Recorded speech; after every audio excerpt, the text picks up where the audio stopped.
लगभग 4.2 billion years पहले पृथ्वी के प्राचीन समुद्र में फूका नाम का सबसे पहला सरल जीव पैदा हुआ। यह एक बहुत ही बुनियादी कोशिका थी, बस एक पतली सी झिल्ली के अंदर कुछ रसायन जो ऊर्जा ले सकती थी और खुद को दोहरा सकती थी। समय के साथ फूका ने खुद को बार बार कॉपी किया और धीरे धीरे छोटे छोटे बदलाव आने लगे। कुछ संतानें गर्म पानी के झरनों में बेहतर तरीके से जीने लगी और कुछ ठंडे पानी में। इन सब बदलावों के बाद करीब 3.8 बिलियन ईयर्स पहले लूका अस्तित्व में आया। Last universal common ancestor. लूका वह अंतिम आम पूर्वज था जिससे आज की सारी दुनिया बनी है। बैक्टीरिया, आर्किया, यूकैरियोट्स, सारे स्तनधारी जानवर, ये सब इसी में से निकले हैं। आज से करीब 3.5 अरब साल पहले पृथ्वी पर सांस लेने के लिए ऑक्सीजन नहीं थी, लेकिन तभी समुद्र में जन्म हुआ साइनोबैक्टीरिया का। इन नन्हे जादूगरों ने सूरज की रोशनी से ऑक्सीजन बनाना शुरू किया और धरती को सांस लेने लायक बनाया। इन्हीं की वजह से ओजोन लेयर बनी और करोड़ों सालों के विकास के बाद दुनिया पर राज शुरू हुआ विशालकाय जानवरों का, जिन्हें हम डायनासोर कहते हैं।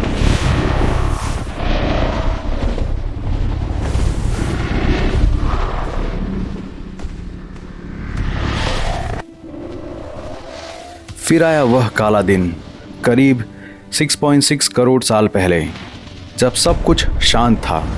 तब माउंट एवरेस्ट जितना बड़ा एक एस्टेरॉयड 70,000 किलोमीटर प्रति घंटे की रफ्तार से मैक्सिको के तट से टकराया।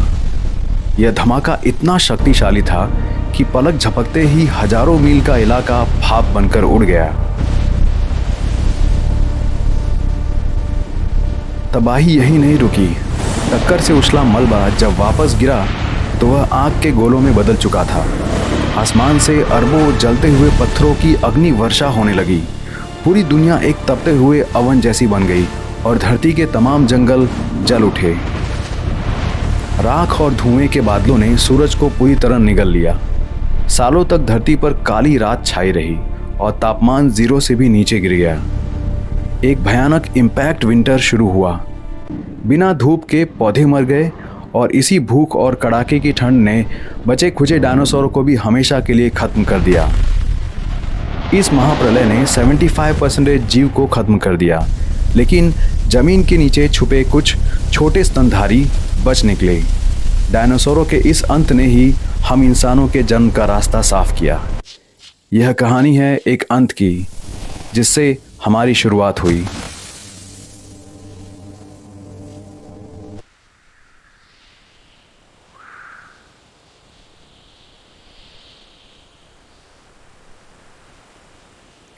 अगर हम 50 मिलियन ईयर्स पहले की बात करें, मतलब 5 करोड़ साल पहले की बात करें, तो भारत उस टाइम पे एशिया का हिस्सा नहीं था। हमारा भारत अफ्रीका से टूटकर समंदर में तैरता हुआ एक विशाल टापू था जो लगातार उत्तर दिशा की ओर बढ़ रहा था। फिर एक दिन कुदरत का सबसे बड़ा महाटकराव हुआ। भारत की जमीन यूरेशियन प्लेट से जा टकराई और इस भयानक टक्कर से दुनिया की सबसे ऊंची दीवार यानी हिमालय का जन्म हुआ। हिमालय ने बादलों को रोका और भारत की प्यासी जमीन पर मूसलाधार वर्षा शुरू हुई, जिससे नदियां बहने लगी और भारत एक घने खूंखार जंगल में बदल गया। इस जंगल में इंसानों का नहीं बल्कि दानवों का राज था।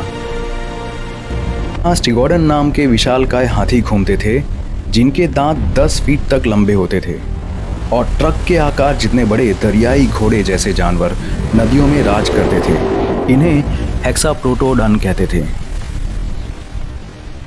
इन खूंखार जानवरों के बीच इंसान का बचना नामुमकिन था, लेकिन आज से करीब 15 से 20 लाख साल पहले अफ्रीका से होमो इरेक्टस नाम की एक मानव प्रजाति ने भारत की धरती पर पहला कदम रखा। ये हमारे पूर्वज थे जिन्होंने पहली बार पूरी तरह से 2 पैरों पर चलना शुरू किया था और जो अफ्रीका से बाहर निकले थे। इनके पास कोई आधुनिक हथियार नहीं थे। ये नाशपाती के आकार का एक धारदार पत्थर मुट्ठी में पकड़कर बड़े बड़े जानवरों का शिकार करते थे। इस बात का पक्का सबूत हमें चेन्नई के अतिरमपक्कम से मिले 15 लाख साल पुराने हथियारों और मध्य प्रदेश के हथनोरा गांव से मिली नर्मदा मानव की खोपड़ी से मिलता है। बिना भाषा और बिना किसी तकनीक के इन लोगों ने भारत पर लाखों साल तक राज किया और आग को भी काबू करना सीख लिया। इन्हें लगा कि इनका वंश अमर है, पर कुदरत ने एक भयानक खेल खेला। इंडोनेशिया के सुमात्रा द्वीप पर टोबा सुपर वॉल्केनो फट गया। यह धमाका इतना शक्तिशाली था कि भारत का आसमान राख से छिप गया और दिन में रात जैसा अंधेरा छा गया। एक वॉल्केनिक विंटर आ गई, जिससे भारत का मौसम बर्फ जैसा ठंडा हो गया। भारत के इन पहले मालिकों का शरीर पहलवानों जैसा भारी था, जिसे बहुत ज्यादा ऊर्जा की जरूरत थी। इनके भारी पत्थर के हथियार छोटे जानवरों का शिकार करने के लिए बेकार थे और इनके पास कल के लिए खाना जमा करने वाला दिमाग नहीं था। नतीजा ये हुआ कि ये ताकतवर आदिमानव हमेशा के लिए खत्म हो गए।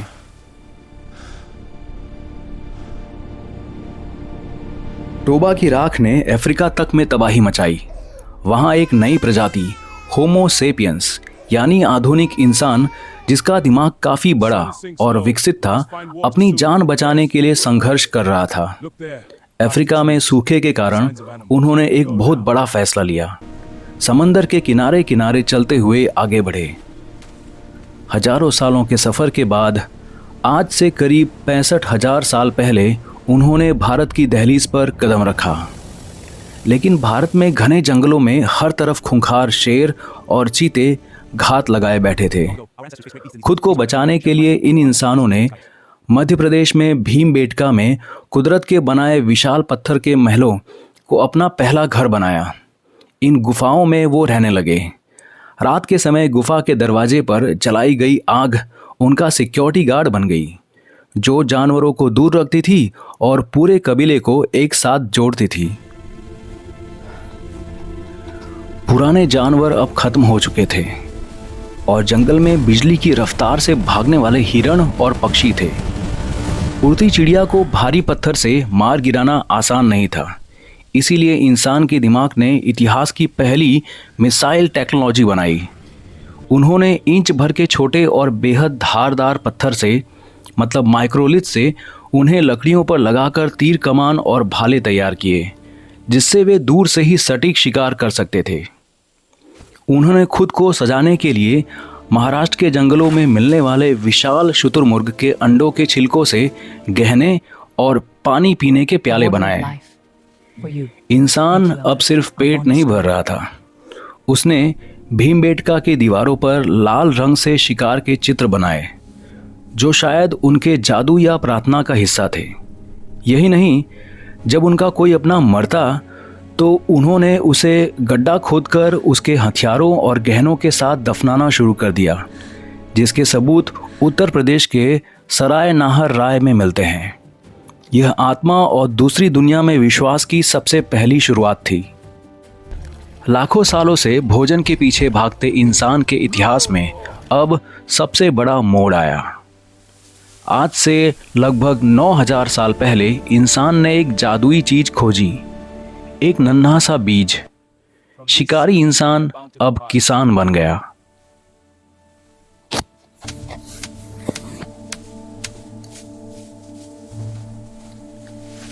देखते ही देखते आज से 5,000 साल पहले भारत में दुनिया की सबसे आधुनिक सिंधु घाटी सभ्यता ने जन्म लिया।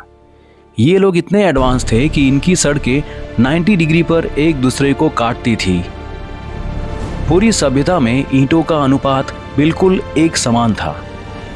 उनके पास दुनिया का पहला स्मार्ट सिटी मॉडल था। हर घर में ढकी हुई पक्की नालियां थी, सफाई के लिए मैनहोल थे और मोहनजोदड़ो के विशाल स्नानागार को नेचुरल बिटुमिन लगाकर वाटरप्रूफ बनाया गया था।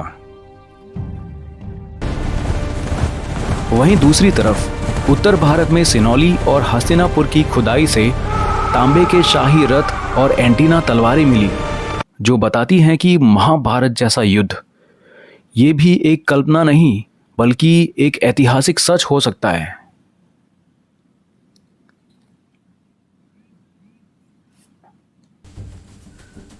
तो क्या लाखों सालों से चला आ रहा इंसान का विकास अब रुक गया है? विज्ञान का जवाब है बिल्कुल नहीं। विकास कभी नहीं रुकता।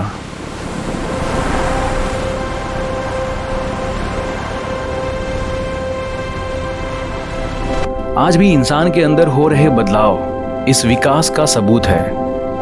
भूमध्य रेखा से दूर ठंडी जगहों पर रहने वाले इंसानों के त्वचा का रंग हल्का हो गया। साइबेरिया और एशिया जैसी बर्फीली जगहों पर रहने वाले लोगों की आंखों के चारों ओर ठंड से बचने के लिए फैट की परत बन गई। यहाँ तक कि जो लोग डेयरी फार्मिंग वाले इलाकों में रहे, जैसे भारत में हरियाणा और पंजाब या यूरोप में स्वीडन, उनका शरीर आज दूध पचाने में ज़्यादा सक्षम है, जबकि बाकी दुनिया के कई हिस्सों के लोग आज भी दूध नहीं पचा पाते।